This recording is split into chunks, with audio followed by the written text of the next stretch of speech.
All right. Hey, this is Jose Gallison on No Way Jose on the Liberty Movement YouTube channel. Today I have with me Vin Armani.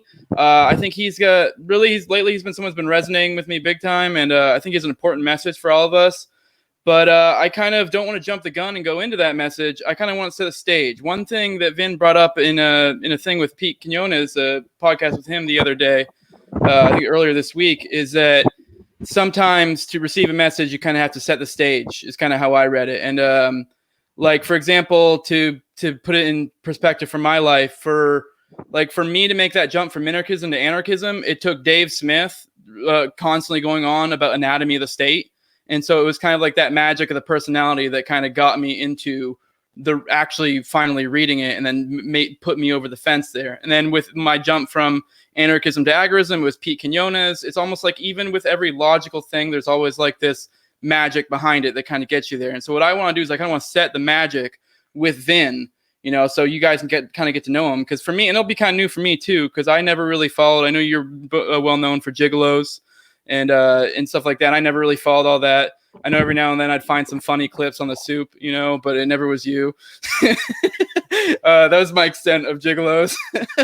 I don't remember. There was some meathead with blonde tips that they would always had funny clips. Yeah, Briggs. That's my buddy. I love him. Oh, he was hilarious. I mean, I always was kind of like, I think I want to watch this just for that. Yeah.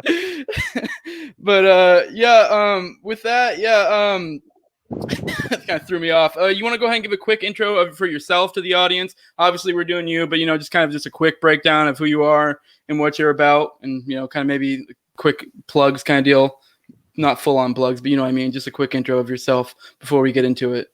Sure. So, my formal educational background is in philosophy, but my father was a tech entrepreneur, and my mother a school teacher. So I was really around technology from a very early age. My professional background is now about 20 years, maybe more, but definitely 2 decades as a tech entrepreneur and software developer. And then with the little stint, as you say, as on TV, which was an adventure, and during that time as a straight male escort.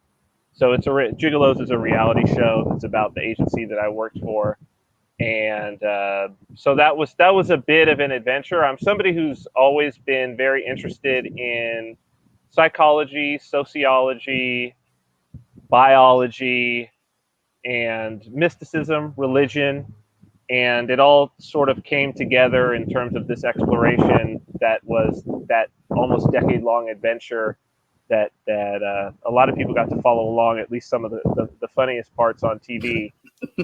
And since that ended in 2016, I started a family, basically retired from that business, and picked the software development back up professionally, specifically with Bitcoin and cryptocurrency, which I had been involved in since 2012. That's when I got my first Bitcoin, and started developing in 2014. I mean, it was always something I was doing on the side, but kind of being on TV, it was an opportunity for me to explore some other stuff. I mean, I've also been around the entertainment industry since I was a kid as a DJ and producer and nightclub promoter. And so, that was for many years, that was how I made my income. And yeah, since that time, I mean, I've always been sort of anti-authoritarian, I guess you could say. But in my early 20s, I'm 42. And in my early 20s was when the Iraq war situation was going on. And I was really involved in the protest movement in LA. I was living in LA at that time.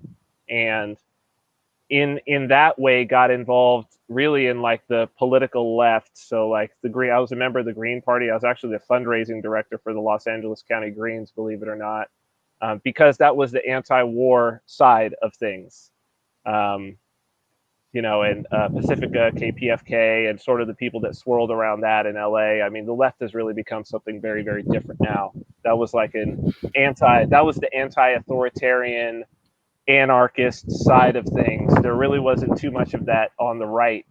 I think, even the idea that there would be anarchists on the right was is just kind of unheard of. You had libertarians, but they were always for some sort of government, whether it was small or not. So I've always had that bent.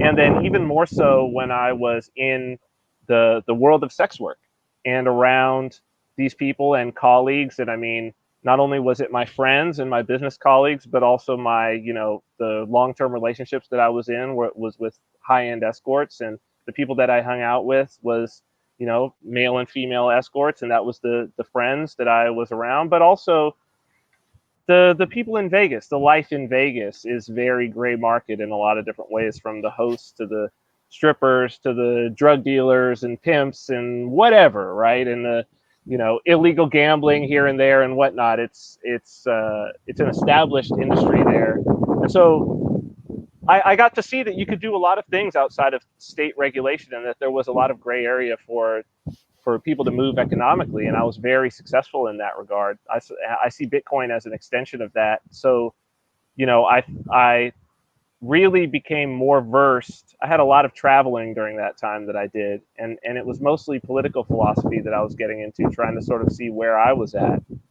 and settled on, before he became a Trumpist and now deplatformed, I think I, like a lot of people, my true red pill, I would say, is probably Stefan Molyneux.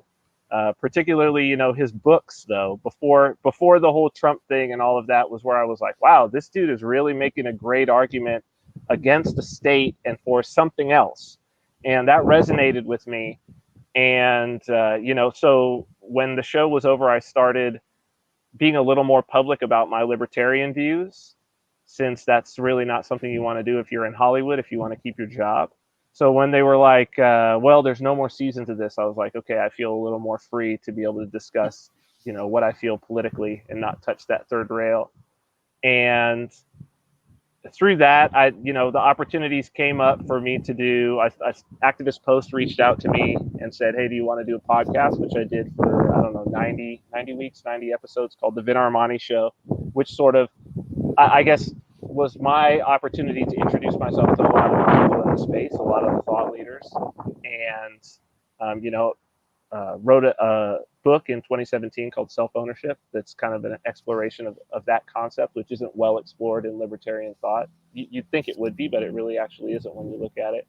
And since then it's really been about Bitcoin. In April, when all of this stuff started happening with the pandemic, I moved my family to Saipan, so that's where I am right now. We've got a windy day here today, so that's why it may look like I'm being blown around a little bit.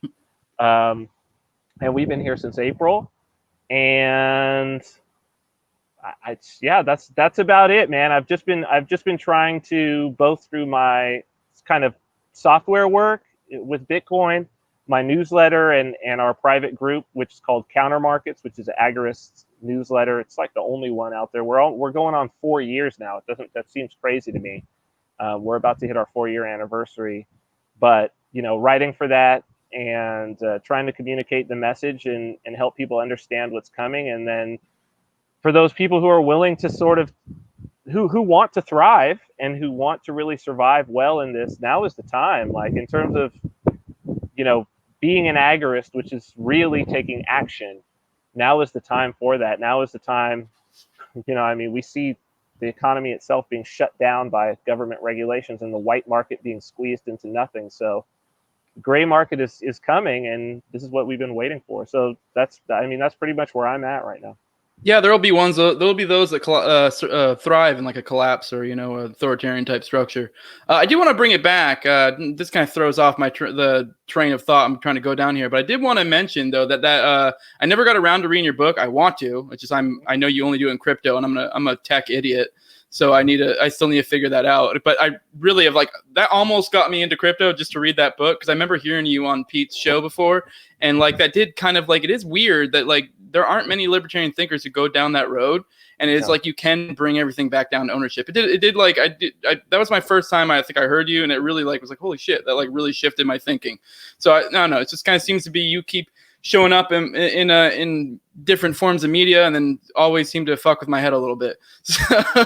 It's interesting. It was something that I had found. There's a lot of talk about property rights, obviously, in the I guess what you would call right libertarian. I guess what people fall into ANCAP. I guess Konkin himself said that agorism is actually a left libertarian. I think right and left are completely different from what they were in the 70s. You know, even Christopher Hitchens used to call him. So you look at his old interviews, and he would say he was part of the left. But I think by the time he died, he was very much associated with the right. Let's just put it like that. Although had his views changed, probably not very much. But there's a lot of talk about property rights. But when you look at definitions, and this is part of the software developer in me, but it's also part of the agorist in me, because part of being a good agorist is you're going to have to get good at definitions, because when an agorist should know the law better than the people enforcing the law. That should be you should know the local laws, because otherwise, how do you know what the gray area is? How do you know what the gray market is? The gray market is going to be that thing that they didn't really get around to defining, that you could, that would hold up in court for you. So you need to be a little bit of a lawyer. And so when I went in, and whenever you're writing a philosophical proof, you need to make some definitions. And so it's just like, they're like, define property. So whenever Mises talks about it, whenever Rothbard talks about it, any of them, it's like that which is owned, and that which the owner can is free to dispose of. And it's like, well, what does own mean? It's circular. It's like, well, if you're not going to define own, and you're going to base your entire, so Mises writes this giant book, Socialism, right? Which is reliant upon talking about property and property rights. You can't talk about socialism, and you can't critique it unless you're going to talk about property. Right? And that's literally what he does. Like in the first 3 pages, he goes, property, that which is owned, which the owner can dispose of. Never deals with it again. Yeah, owned, that which is property. That which is property.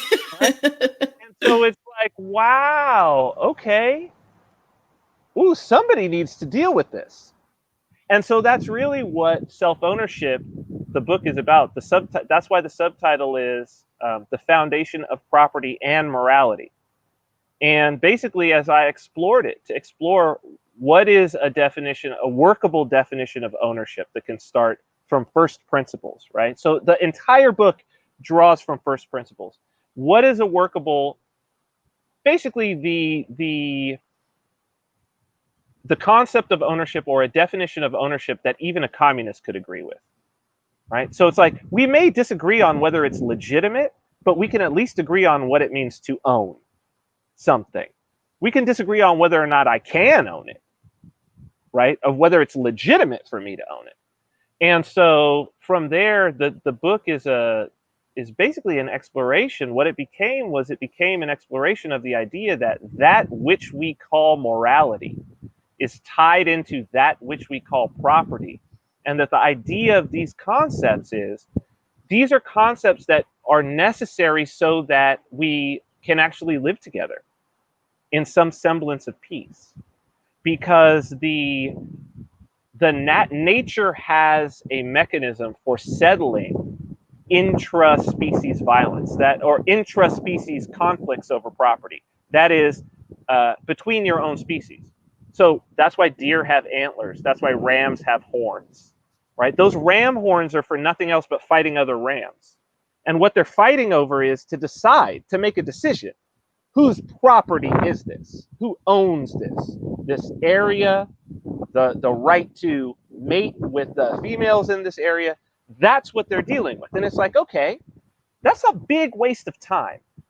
And for a social creature that is also a territorial creature, right? There's not a lot of those. So we're a social creature that also has our individual territory. We're good with the group territory, but we also have our individual stuff, which is weird so like, you don't really see that in mass with something like wolves, dog packs or something like that. They're happy to like sleep on top of each other. They may fight over food in the moment, but they won't fight over like, this is my little area of the thing. Maybe a dog might get a little area, but we can expand it way out, And so we came up with all of these concepts because the alternative, and what is always there, if we don't have a system of morality and a system of property, is violence. And so, for instance, when you're operating as an outlaw, that's what you've got. So if you're a drug dealer, and there's a dispute, you can't take it to a court. You can't appeal to morality. You can't appeal to property rights. Somebody comes to steal from you. It's the Rams again. He says that's his. You say it's mine. You're going to have to shoot it. One of you is going to have to die for it or give up and walk away. And so, right? And so over time, the entire reason that we develop these laws, the entire purpose of a moral code and a property code is peace. Because over time, those societies that were able to have less violence, fundamentally, they were able to have less of a chance of losing valuable male members in particular, right? More cooperation among males, which meant that you could stop the outgroup from raiding you. And that they were able to also accumulate more property that they could pass down through the generations because the generations would respect it.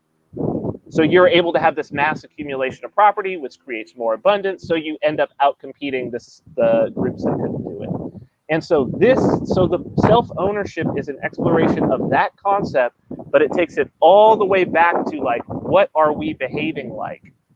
What is it that we're behaving? And you start to see this almost spiritual or religious, the underpinnings of that as well. So it was very interesting. It was a very interesting process and exploration for me. People enjoy the book a lot.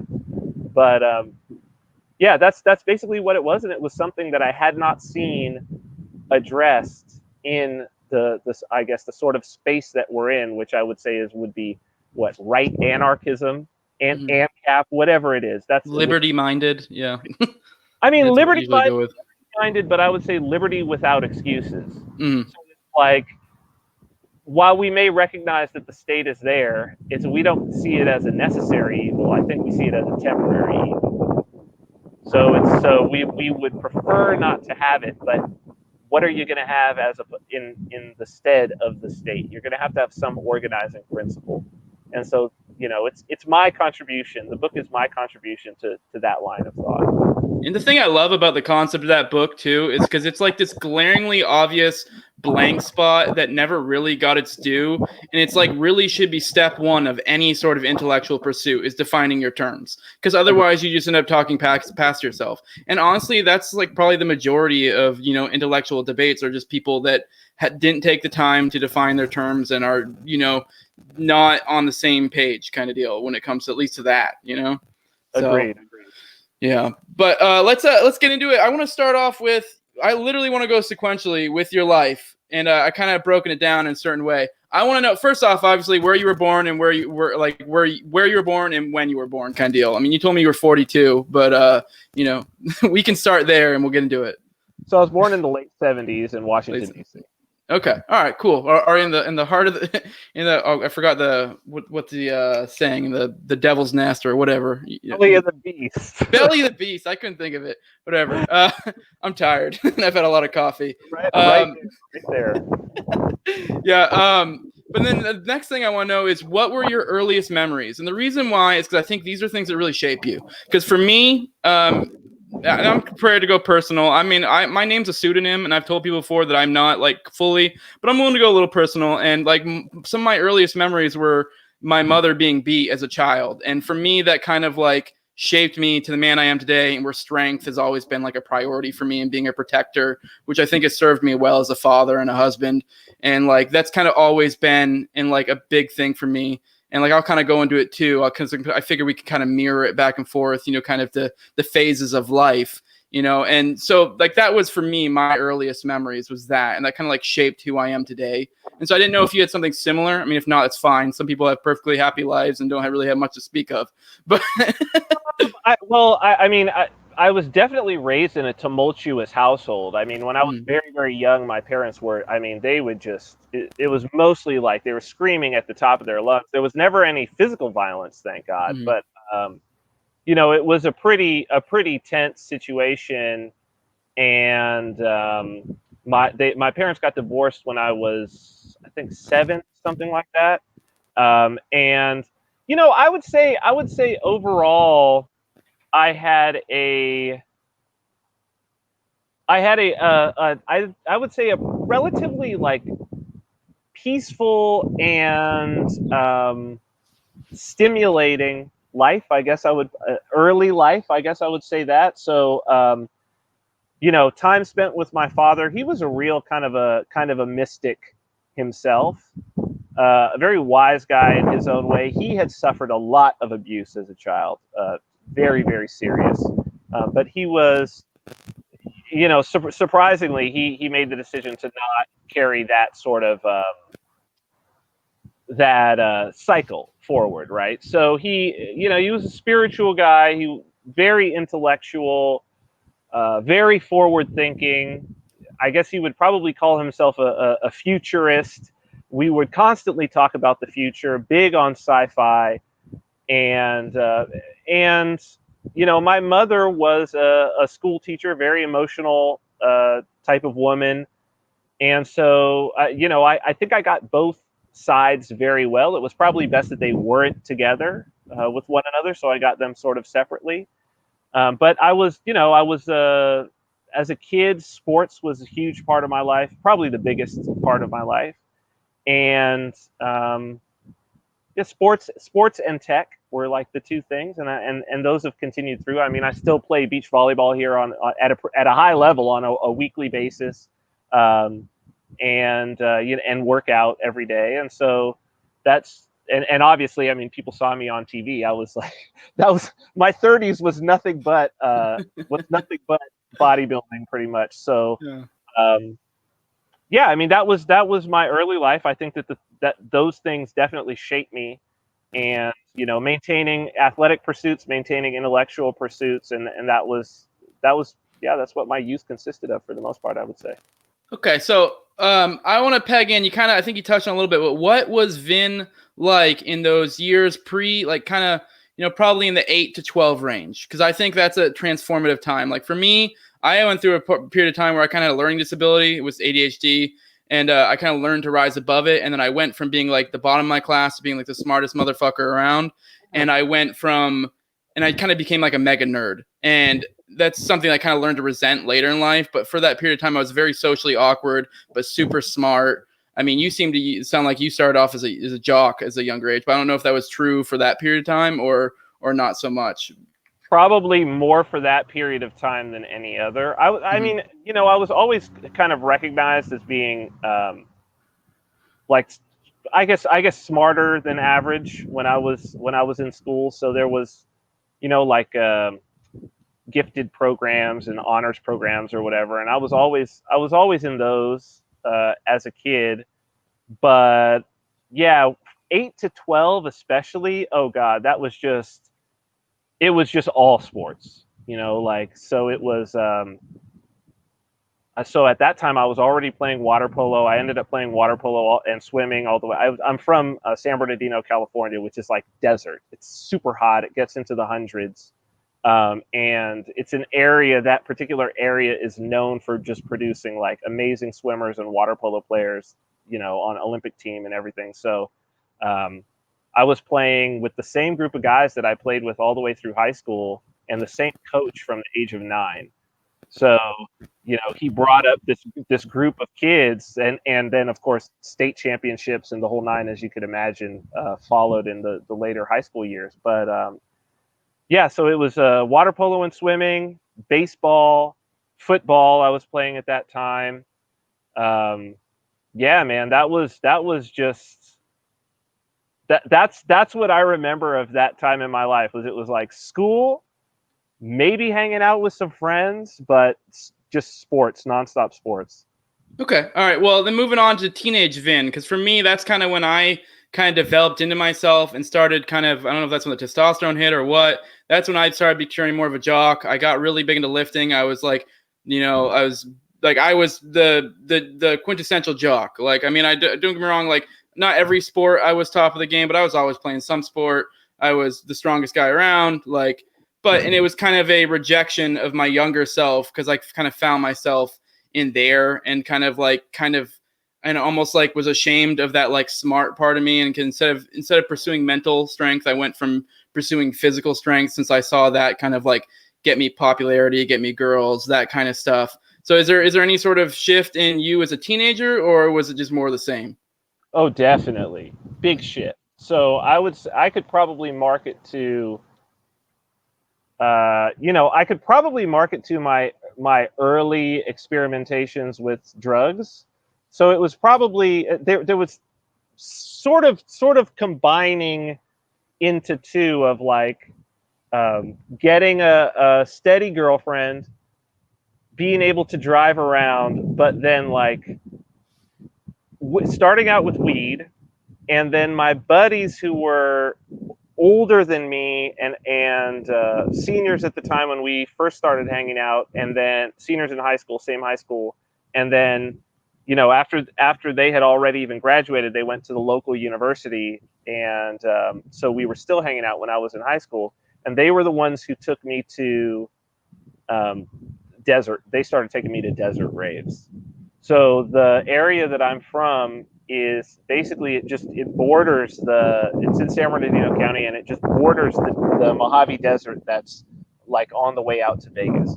And so during that time, this would have been basically early to mid 90s. The group, the sort of loose group that then sort of gathered together and became Burning Man, was at that time a kind of a more loose community that was doing parties out in the desert. And so had been quite an old tradition of warehouse parties, like break-in warehouse parties in Southern California, because there's just so many empty warehouses. At least there was during the late 80s and early 90s. And there was a big tradition of that for a lot with house music and techno music. And then this group was, your typical California kind of hippies, but a bit of a younger generation. Some of them had experienced some of the things that were going on in India, like in Goa. And so there was like a psychedelic trance and sort of Goa trance movement. And it was sort of the electronic version of, and some of the people who were out there was kids. So it was those experiences when I was like 15, 16, still in high school. My parents were pretty lenient because I was pretty responsible. So I never really had I had a job since the age of 12. So I had my own money. I never really was really too late or too crazy out. So if I told them, I'm going to be home at 2 o'clock, 3 o'clock, 4 o'clock, I would be home at that time. And so, my mom was always like, so long as you're doing that, and so long as I don't see you coming in here drunk or you're not driving drunk or whatever, it's cool. And so it was going out to those desert raves and experiencing, LSD and mushrooms, but also having this sort of older generation of people who could explain and sort of walk me through what was going on, and who viewed it in a more spiritual way, and being exposed to that sort of, granted, some new age stuff. And then also at the time, I discovered the internet. So as I said, my dad was a tech entrepreneur. I got my first little PI computer when I was 5 years old. And then, my grandmother, his mother, bought me a computer when I was 15, one of the first Pentium computers. And it had a modem. And I was able to get on like the early BBS, the bulletin board systems where you dialed into somebody's computer. And then this internet thing came out. And I got on that and started exploring around, and most of what was on, it was so interesting because it was just fringe shit. There was no like mainstream ideas at all on the internet, at all. I mean, there was no, I thought that you would put mainstream news on the internet or anything like this. Is pre-Wikipedia, this is pre-Google. I think Yahoo was still on like an EDU address. It was still kind of a little experiment. And most of the stuff that was out there was basically just the things that were interesting, fringe ideas that were interesting to the outsiders who were playing around with this, most of them who were at university. And so, everything from a lot of new age stuff, a lot of magic type of stuff. That's when I ran across the Anarchist Cookbook. A lot of hacking stuff. So I started to get into hacking and phreaking, which is phone hacking, because it had still the old phone system was around at that time. And I started building these little boxes, and I started doing a little bit of programming and pirating software and these sorts of things. And so it was that combination. You could probably, as you say, formative. If you sort of look at who I am and you look at my life now, you could probably see the combination of that period in my life is what played a major role in forming the rest of my life. Was probably that 15, 16, 17. That chunk right there was like, it was my girlfriend and sort of sexual exploration, drug and sort of shamanic exploration, combined with electronic music, which then I went on to be a DJ and everything like that, and producer, and then the hacker culture as well. So you'd sort of take all of those things together, and that's me. That's what I became.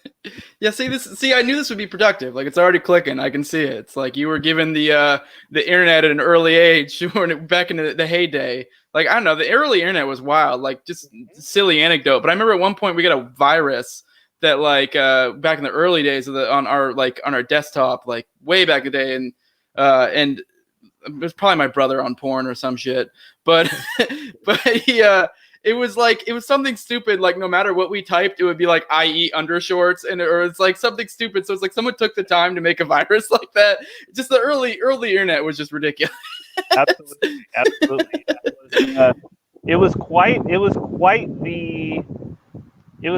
the thing, and very different than what it is now, which is one reason why I think my experience with that has really informed sort of my understanding of where Bitcoin is going to go, and how it isn't going to look anything like what it looks like now. And so generations, I mean, look, I was 15 years old at the time, right? So that's 25 years ago.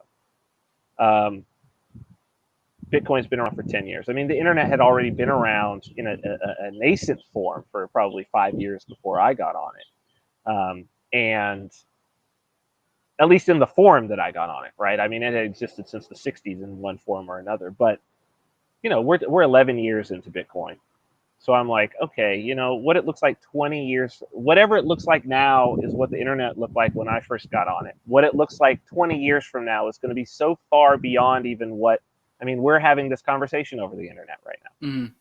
And people are watching it or listening to it in that way. So what we see and understand, it's all pervasive, right? If you were without, most people, if you're without access to the internet, if somebody was like, yep, so next week you will have no access to the internet, I don't think most people understand how deep it pervades into their life and how little they'd be able to do. Because it's like, no, you can't access the internet at all in any form. Like, well, you can't go to an ATM and pull out money. You can't deal with your bank. You can't go purchase something with a card. You can't make a phone call. You can't, like, all of that is through the internet.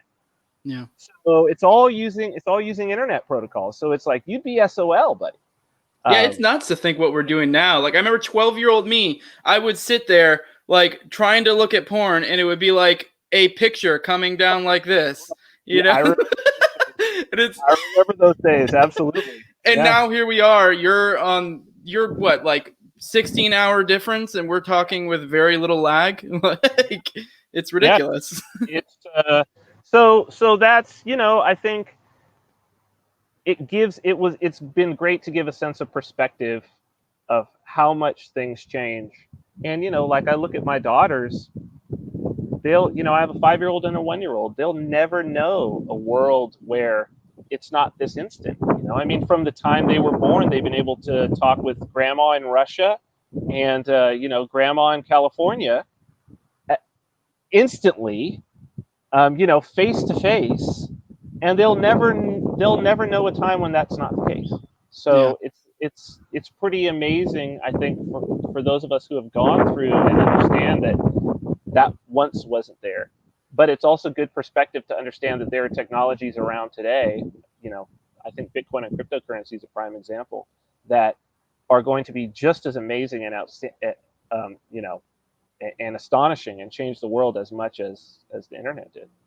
Yeah, it's funny. Wasn't it Krugman, I think, that said that the internet was going to have about as much effect as the fax machine or something, or whatever? I can't remember what it was. But yeah, so like it's kind of, yeah, it is really reminiscent of what Bitcoin is. And it's almost like exponential, with each new development. I don't know. It's kind of crazy, especially I'm only 29, and it's in my lifetime how much the internet has changed has been ridiculous. So absolutely. Well, it's all been in your lifetime, man. Yeah. I mean, that's like I guess you're that first generation that got to deal with it as children, right? So Mm-hmm. so the internet existed and broadband came around when you were still fundamentally, a minor. So Mm-hmm. that's a very interesting generation, and I think it's your generation that's really affecting the massive is the driving force behind the massive change that's going on in the world. It's that sort of cohort that's somewhere between, let's say, 28 and 35 seems to be the real cultural force behind everything that's happening. Yeah, I hope so. All right, let's move on to your early adulthood. For me, that's kind of where I rectified my earlier pursuit of mental strength to my physical strength in my adolescence, and where I kind of just learned to like not be ashamed of being different than other people, not wanting to just be one of the herd and just shine out with just silly, superficial physical traits. And let's hop into your early adulthood. You're like 18 to 25 ish. I'm sure a lot of shit happened there. A lot of shit. So for me, I would say that period was really like my entrepreneurial period. I was really heavily focused on entertainment, like on music. Like I went to college at Howard University, and at the time that I was there, in the mid to late 90s, Washington D.C. again, back to Washington D.C. right? So Washington D.C. was really the best and most poppin' electronic music scene in America. There were the biggest club was their Buzz, which then became known as Nation. This was kind of the country's first true like super club, like giant, 5,000 to 6,000 people at a big show. And then there was, like 18th Street Lounge and some of these other very, very iconic and legendary, world-renowned clubs that were just there and available.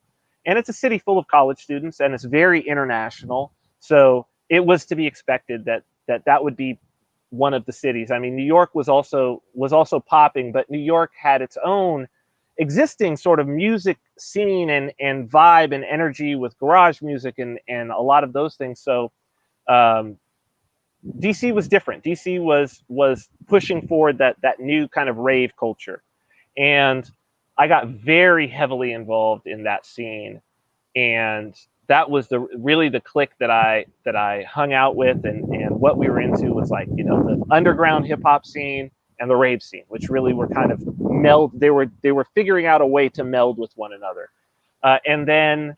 After college, I came back to LA, and it was like I moved and the locus of the rave scene moved. And LA became the location in the world where, electronic music was happening. Just gigantic festivals. And it just so happened that the town that I was from, San Bernardino, California, had a venue called the National Orange Show that that was basically the host of like the biggest events. And then the Inland Empire where I was from, within 30 minutes of me was there were 2 to 3 big raves every single weekend, and the biggest acts and great records. I mean, LA's record stores at that time was unbelievable. The DJ culture in LA was already unbelievable because of hip hop, but it just was even more so. And so my 20s was, DJing, promoting events. I built I moved to LA to really pursue that. And between DJing, promoting, and my real love and my real interest was radio. And it had been an interest of mine since I was in college. I had always been a radio head. We had great radio. LA's got great radio stations. It's a great radio market, and that was the heyday. So that 90s, late 90s, early 2000s was really the heyday of radio, man. That was before you could get any internet on your phone. And so if you were in the car, it was either, and nobody had really their iPods attached. So you were either a stack of CDs, you could listen to the same CDs over and over and over again, or you could listen to the radio. And the radio was just so good, especially like the late night mix shows and whatnot.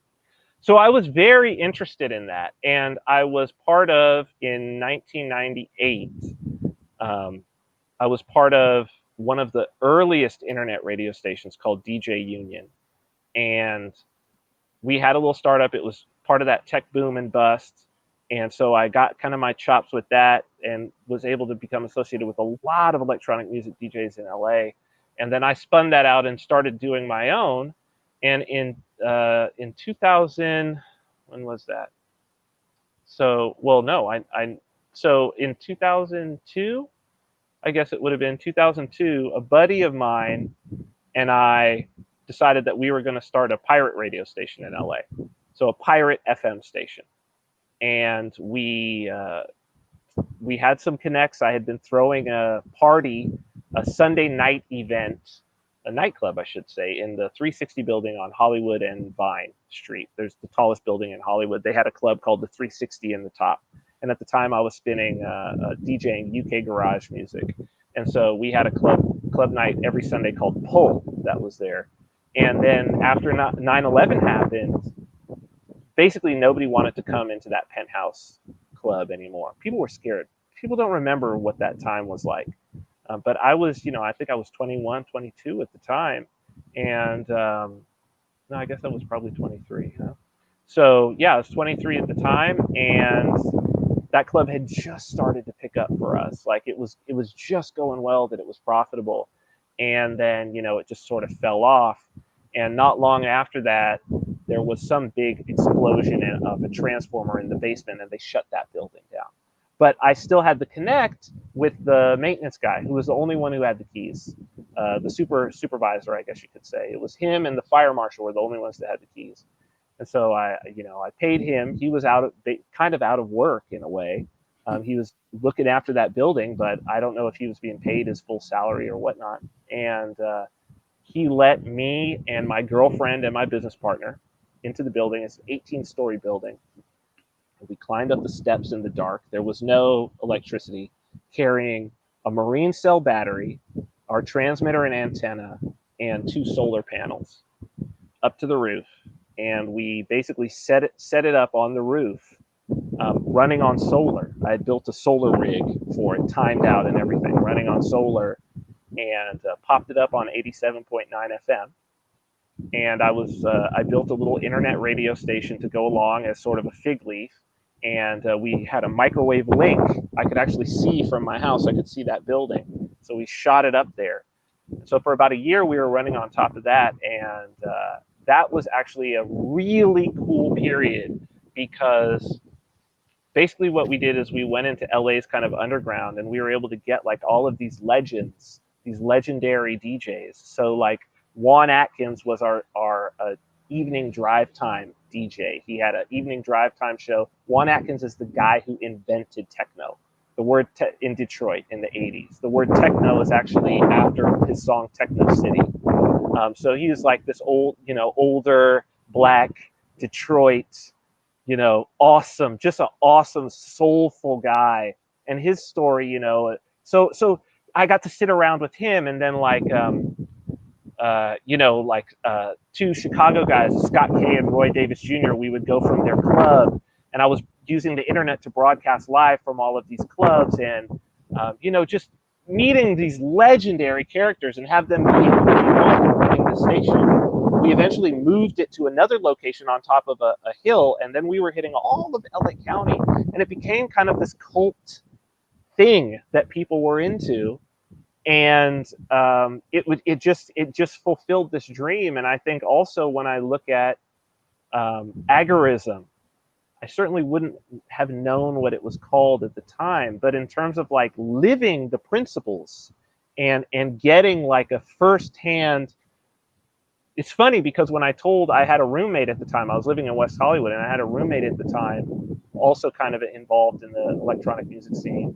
And I told him, hey, we're going to do a pirate radio station like they do in London. So they've been doing this in London for decades, throwing it on top of these tower blocks. And he said, you're going to get shut down in a day. The FCC is going to come. They're going to come and shut you down. I said, I don't know, man. I don't think so. Like, this frequency is open. No one's on it. And we're not bleeding over on anything. Like, how are they going to get up in that building? Are they going to have a helicopter? Like, so I saw firsthand that like there is an assumption that the government is way more powerful and capable than it actually is, and that it cares a lot more than it actually does. And so this thing was up, God, I think it was up maybe 2.5, 3 years every night on the air, 87.9 in LA. Now, mind you, this is the number 2 radio market in America at the time. The stations that are up are billion-dollar operations. I mean, these are gigantic, and we're on the air alongside them, and we're playing music that no one else was playing. And I mean, to hear electronic music now, to hear house music, everything, all the pop music is now all electronic music now. But you got to think at the time, this is the early 2000s, certainly wasn't that. Hip hop ruled the roost. Nobody knew anything about house music. Nobody afforded the floor beat. That was way outlier weird shit. Now that's just pop music. And so, but that's what was on. That's what we were doing every night. And it was, honestly, it wasn't the government that took us down. We had ended up kind of just breaking into, I guess you could say. It was wide open. There are towers all over the Hollywood Hills and tower facilities where they have antenna farms, I guess people call them. And there was one that kind of an associate told us about that was above. He lived in Hollywood Hills. He's like, there's one above my house. You should go walk up there and see. The gate's always open. And sure enough, walked up. There was a gate that was open.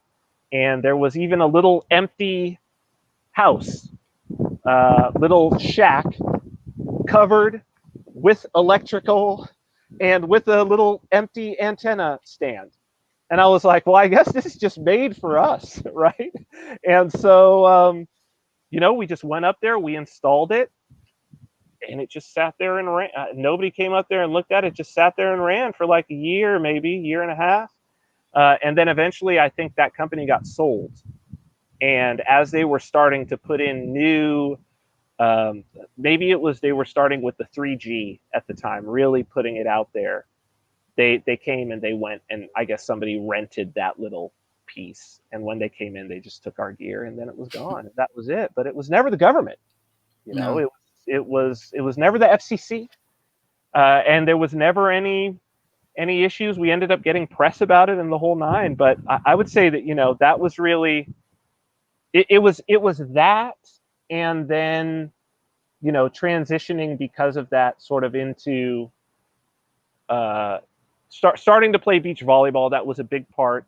But I would say that was really kind of like my late 20s going into my 30s. And then that was the period that when sort of the brand as it is now sort of came into being, I would say.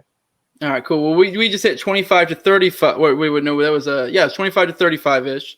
So let's do 35, 42, where you're at now. Or maybe I skipped a time period. Yeah, I was going, I went up to about 25. So I would say that sort of adventure with the pirate radio stuff, and the crux of my sort of DJing and promotion was sort of up to about 25, 26, I would say.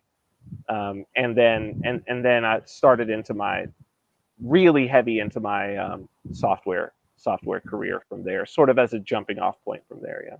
Yeah, 25, 35 is like where I'm at right now. This is for me. This is a spot where I've kind of settled into as a father, husband. I mean, I did that earlier. I have an 8-year-old and a 10-year-old, both girls. So, I'm outnumbered in here. So it's a weird feeling, but I mean, I mostly just keep to myself. Yeah. Yeah, I mean, you're in for a treat as I get older. I mean, mine's already in that prepubescent, and it's starting to get interesting, and it's a little rough. but yeah, that's where I've started settling as a father. Kind of, I know I've gone more down the Agaris route. I know, kind of seems like the more I go down these intellectual routes, the more rabbit holes I go. Because like I just kind of I'm basically finishing up Sterner now. I'm kind of just going in different. I don't know. It's almost like it's like when you play like an RPG and you kind of go down different skill trees. It's kind of the same thing with like different intellectual pursuits. So it's not necessarily that I'm an egoist now. It's like, man, I'm just looking into it. Right. But yeah, let's hit that 25 to 35. See where you're at, and then after that, we'll obviously do 35 to 42, where you're at now. Well, so that period is when. I would say that was when my professional, I had been a tech entrepreneur. So I had been involved in technology, but I always was my primary focus was on entertainment. And so there was kind of this crossover where I had this technical skill. So like, for instance, I was able to build internet radio stations. I was able to build servers. And I was able to do all of these things for myself. But I had never pursued so I had the skills and was self-taught in that regard and was competent enough to build businesses, but I had never really, what people would say a developer career per se, or a career in tech. I'd never gone and sat in on an interview, right? And had somebody be like, okay, tell me about this and whatnot, and hire me and give me a salary or anything like that. So I had been out there hustling, and I was happy with that for, in my early 20s. What did I need? I didn't need a lot. And it was relatively inexpensive to do the things that I was doing. And I was able to find investors to invest if I wanted to throw a larger event or whatnot. And then I guess it basically sparked off of it. I mean, the sort of first domino in the line was actually when I was broadcasting from one of the clubs. I was broadcasting. So we would broadcast live, which is crazy. We would broadcast live from clubs about 4 nights a week. I would actually just go out to the club with my laptop, and I was chaining these internet radio stations with only one listener using open source software, sort of chaining them along to be able to broadcast. And then it would broadcast from the internet up through a satellite link, a microwave link, and it would broadcast onto the air. And so one night I'm broadcasting from this club called GABA that was on Melrose, kind of a legendary club. And it was a night called Path, and it was Roy Davis Jr. He was the resident along with Scott Case. So 2 legendary Chicago house music teachers. People who are house music fans who know the history will know that these are 2 legendary guys. And I'm sitting there manning the laptop. It was nice for me because I got to go out every night. I was in the club for free. I'd have a couple of drinks. I'm a little bit antisocial anyway. I don't like crowds.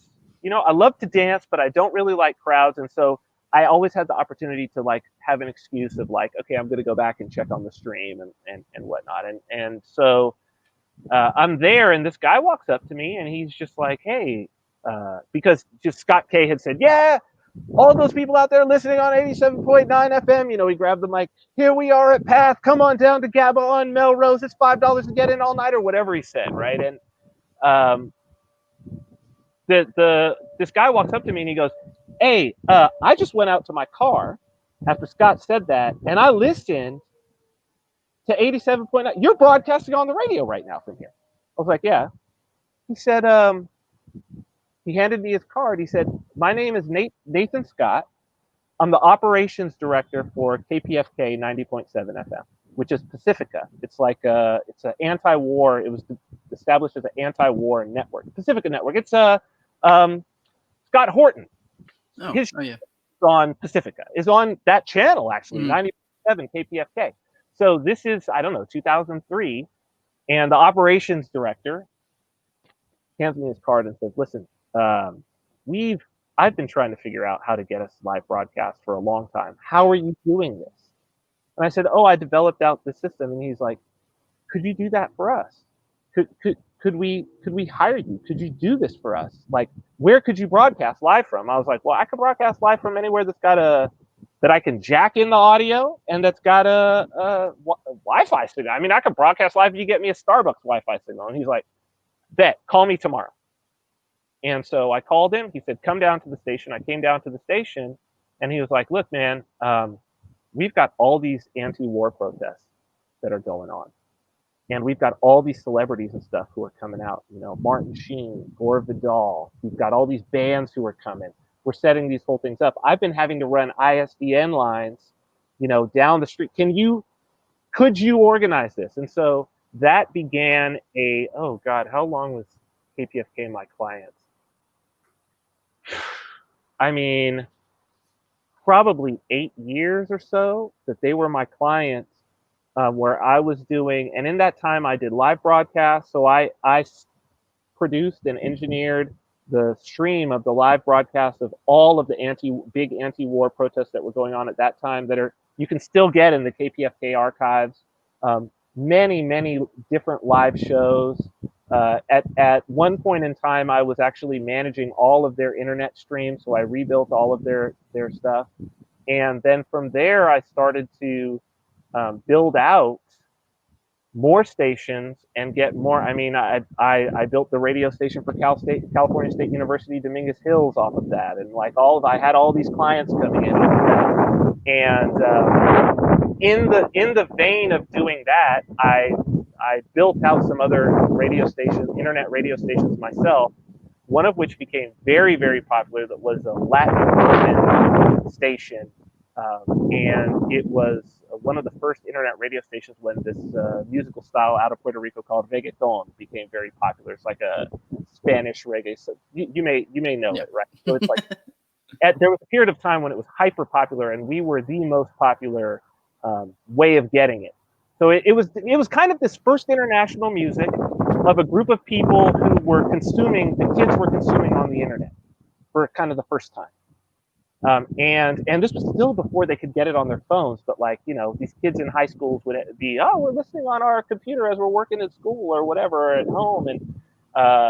And so, you know, it ended up becoming very popular. I was reached out to by a gentleman who is a major kind of super music producer who was running a company, publicly traded company, as a CEO at the time, and offered to buy that company from me. And so we arranged a deal, stock and cash, and then a salary. And within that, we started working on these other projects. And so that was when it really went to more, we had other staff managing the radio stuff, and I was just doing software, building out these ad serving platforms and things like that to see how we could monetize the things that we were doing. And that was when I'm listed as an inventor on a patent associated with some of the stuff that I was doing there. And I learned a lot of business. We started a record label together. He taught me a lot of business. I learned how to read a contract. I learned how to negotiate a contract. And was like really kind of, I'd had some other business mentors, but this was really like my first real deal business mentor. And you know, it was from there that I then developed some things on my own, told him I'm basically going to strike out and go on my own. Those things didn't pan out the way that I thought. And then I was like, well, I'm a professional software developer. Let me see what's out there. And that then began my development career. That was from then on out. That was basically, so this is basically from about 25 to 30. And maybe it was like 27 or so that I started working at startups as a salaried software developer. And I kind of came in as a senior developer because I had built out all of these systems and whatnot. And, you know, my business partner who had been involved with me sort of came along, and we kind of traveled almost as a package, it seemed, that as we would move from startup to startup, as these sort of early stage employees, we would kind of go together, me doing back end stuff, him doing front end stuff. And it was also at that time that I started to get into the pickup artist scene and ran across the guys who were involved in that, and a particular clique called Santa Monica Lounge. At the time, that was growing. Neil Strauss's book The Game had really sort of touched off a movement in LA, and there were all these little communities. They called them layers, these communities of guys who were sort of exploring this pickup artist art. And this was a really nicely organized, well-established, great group of guys, probably active, maybe about 60 to 70 guys who were active, maybe hardcore 24. It was invite only, private bulletin board, and gave me a chance to write a lot about the things that I was doing. In my first book, Tao of the Gigolo, one chapter is actually, it's a straight rip of one of my posts there. So that was when I started to be able to get into really my chops on thinking, communicating. This, what a great community of really just, thinking about things, talking about things, and then going out in the field. And it was in that I became very well known for being very good at the pickup artist game. And particularly, I became known for stripper game, being able to go into, it's one of those things where people are like, this is like magic.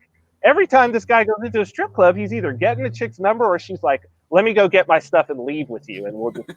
Right? People were like, this is not supposed to happen. And I'd spend like, I'd buy myself a drink and tip like $4 on stage and then take a stripper home. And so there were literally like guys like coming into town who were interested in hey, can you take us out and whatnot? And it was on one of those adventures that I met kind of a woman that I ended up dating for a long time, who like, I was dating a lot of women. I had multiple girlfriends, but she was probably one of the most interesting and impactful. And she turns out we haven't spoken in a while, but was a high-end escort. And I thought that was very interesting. Obviously, it was, I was exploring things at the time, and it ended up being her who introduced me to my agent. And so who the show is about and everything. And so I think, how old was I? I guess I was 30 when I met him. So yeah, that was kind of a fateful meeting. I literally left, was like, I'm gonna go get some lunch from my software gig, went to Beverly Hills and met him. And he was like, hey man, you wanna, I have this agency, Straight Male Escorts. Are you interested in, having attractive, successful, wealthy women take you out on dates? And I was like, and pay you. And I was like, oh, of course, right? So, but I had never done any kind of like modeling or anything like that. A lot of it's about pictures and all that. So he hooked me up with this photographer. It was kind of just really, we just vibe. We're still friends to this day, Garen, James, and I. And he was another very impactful individual in my life and a great mentor. And, that's kind of, the rest is history. After that, I was doing software, and then on the side was doing this thing. But I recently went and I looked back at the first email that I kind of had with him. And I had said, yeah, I'm a software developer, but I'm kind of looking to transition out of that. So it kind of told me where my head was at the time. I didn't quite remember that, but I guess it was, I'm somebody who I constantly want to be challenged, and I constantly want to learn. I want to be on the cutting edge of whatever I'm doing. And I guess software at the time wasn't that. I saw myself going in the same sort of circles. The things that were wanted from the people I was working for. The money was good. The job security was good, but I wanted to be challenged. And so, he reached out to me, I think maybe about 6 or 7 months after I had started working for him, and just had a few little appointments on the side here and there.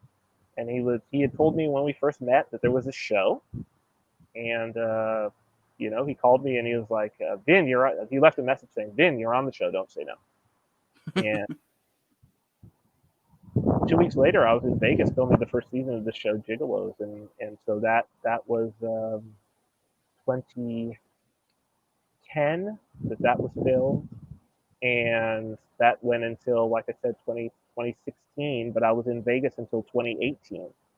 So, I was there and involved in that for, better part of a decade. And that was definitely a side, it was a side quest. Let's just put it like that. A very important one, where I became somebody very different than I was when I first sort of went into that experience. And I think I'm glad that I took that detour before, um, doing what I'm doing now, which I'm very happy with. But I don't think that had I not done that detour, kind of gotten a lot of things out of my system and settled a lot of things, both with myself and with others, things with my parents, uh, things that I still held against them and whatnot, really gotten a chance to grow as a man, explore a lot of things, in terms of my own spirituality as well.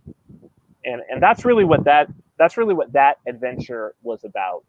And yeah, that's I 20s from 2016. So 2016 puts me at what, 30? You're Eight. almost there. Yeah, 30. I mean, whatever. We can go straight to now. It's whatever. We don't have to get Yeah, I mean, too particular.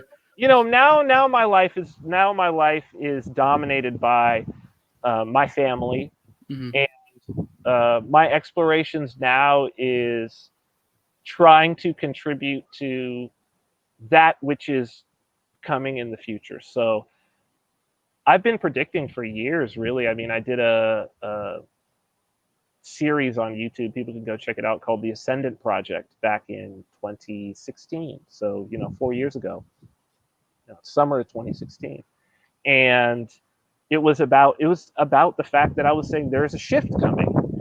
Everything of my psychological and spiritual experience and the things that I've learned, and I go into sort of the systems that I learned and whatnot.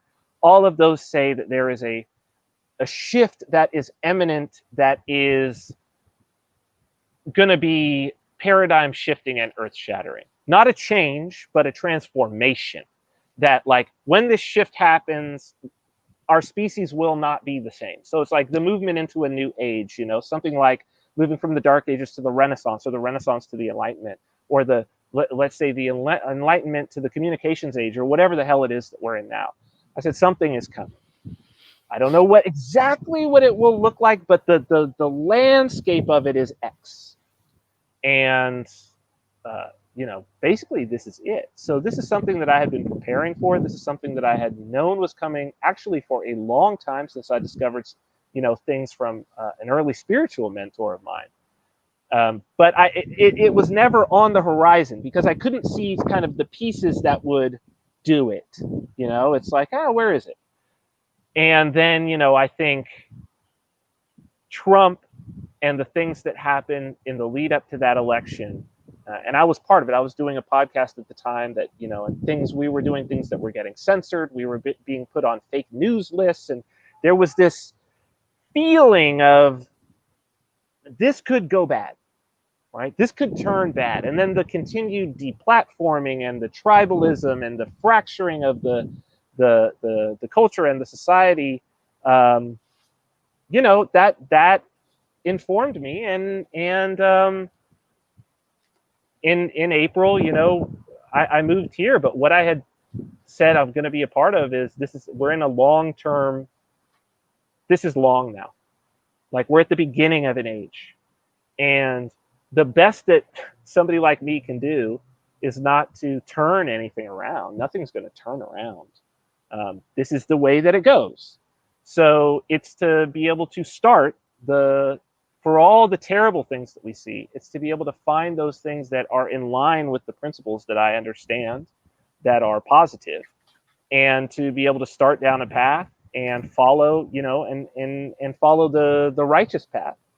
And so for me, that's been, working on this next book. It's been communicating the things that I have about what's coming. It's been exploring my own spirituality much more. And it's been working on Bitcoin and cryptocurrency, and it's been trying to spread the message of Agarism, because as the state is becoming clearly pathological. I think people can see that there are some people, it's been pathological, but I think, especially in the West, we have been lulled into a false sense of security about what the state is, because particularly, I mean, the brilliance of the founding fathers of the United States, who set down this system that is like, We know it's going to get, I mean, if you look at everything from the Declaration of Independence to the Bill of Rights to the Constitution itself, written right into the heart of it is the idea that we know this will become corrupt eventually. Mm-hmm. All systems become corrupt. They Vicious cycle. yeah, they knew that. They knew it. But they were like, but we're going to drop in a system that can last longer than others without becoming corrupt, without becoming tyrannical. And tyrannical systems can last for a long time, but free systems have never lasted for very long. But the inability to stop a tyrant from rising, I mean, even Plato wrote about this in the Republic, right? That it's just like a tyrant. He said that this and no other is the root from which a tyrant springs. When first he appears above ground, he is a protector. So he says, anytime there's a crisis in society, the people look for a protector, and they nurture that protector. And he's like, the tyrant is always that person. It's not to say that every protector that they nurture becomes a tyrant, but he's saying that every tyrant came as a protector, and that there are enough crises, and he's writing this at 400 BC, right? There are enough crises in society that you constantly are in need of protectors, and you're rolling the dice for a tyrant every single time you do that. I mean, even with America, fucking the Whiskey Rebellion, I mean, it wasn't even long. I mean, you can argue that maybe on a scale that we were more free, but it didn't take too long before they went a little bit tyrannical. I mean, if you say it's just a little bit, Well, I mean, I think this is and again, like, this is the part of the false sense of security that we have. And it's a real blind spot of libertarians. And I have this conversation all the time. That we think about the trappings of tyranny. Oh, they're going to take our guns. I just had a conversation with a friend of mine about that.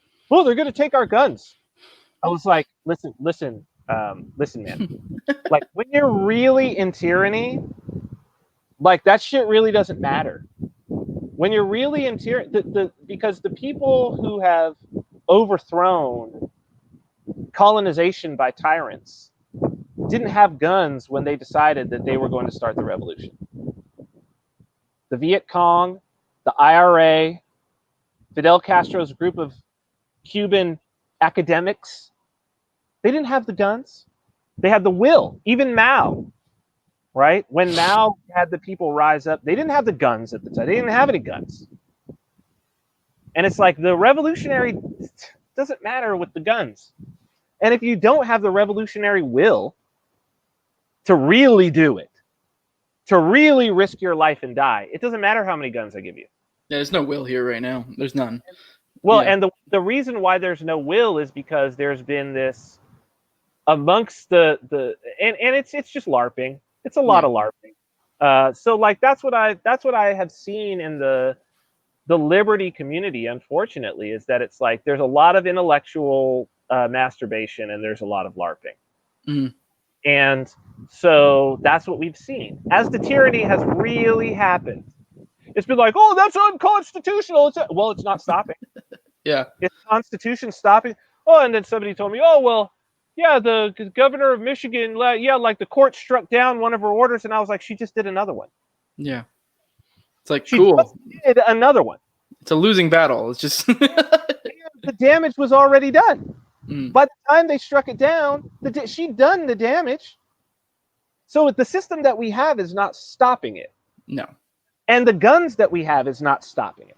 At best, it's slowing it. At best. It's not even. Yeah, at best, though. Slowing. It's been 8 months. Yeah. No, I agree. I'm just saying, at best, the best way you can look at it is maybe it slows it. That's the only. But even then, I don't agree. I don't think that. Yeah, I think the empirical evidence is that it's not slowed at all. Yeah. Like if it slowed it, then it's like it. If it has slowed it, then the degree to which it can slow it is like moot. Because if all of this can happen in 8 months, then and what, it slowed it because it would have instead taken what, 4 months? Mm-hmm. Well, the difference between 4 and 8 months is like, okay, you get 4 months of quasi tyranny, as opposed to additional 4 months of all tyranny. But once the tyranny is here, it's here forever until it's overthrown. I mean, yeah, that's the way the court systems work. Is once you have precedent, you have precedent. So, And so you know, I think that is really like that's an important thing for us to realize, is that we've been blessed to have this little period of a couple centuries that is completely unprecedented in the history of humanity. And unfortunately, in that time, because it's been a couple of centuries, it has been forgotten how unprecedented it is. And therefore, there are no natural defenses against tyranny when it comes. And it always comes looking exactly like it looks right now. But we've forgotten that, because the assumption is that the system that we have is so strong that it can stop it. But it's been all systems corrupt. The founding fathers knew that it would eventually fall apart, and we just happen to be living in the time when it does. So, you know, that's been the axiom that I've been operating off of since March. And my goal now is to just build the beginning stages of the you know, to hold on to be the remnant of that thing that will help future generations to pull themselves out of this when they decide they've had enough. mm-hmm. It's funny. It seems like the more of a free or smaller state you start out with, the worse it ends up becoming, because you do end up lulling yourself into a false sense of security. And it also is like, look at what we are now. And but yeah, not to get into the weeds. I think this is probably a good space to stop. I mean, I'm having fun, but it's also, we're at hour 15. I'm having a lot of fun, but yeah, I think it's a good place to stop. I don't know if you want to go ahead and drop your plugs here, and then I'll go on. Yeah, no big plugs. I mean, I really think if people, it's just a great resource. Our newsletter, Counter Markets, you can go get your first issue for free at countermarkets.com. We give a big discount for people who subscribe using cryptocurrency, and we take a whole bunch of different ones. But I think the best part about being a subscriber is we have a private Telegram group. It's got hundreds of people in there. And these are agorists from all over the world. And it's really crazy that you can almost ask any question, from crypto to self-sustaining agriculture to energy generation to 3D printing, whatever it is, philosophy, and answer, a brilliant answer, and probably some links and videos and books to check out is going to come right back at you in the Telegram. So it's like you get all of our back issues. It's about 4 years worth of content, and great authors every month. Every month is somewhere between 40 and 60 pages of content delivered right to your email.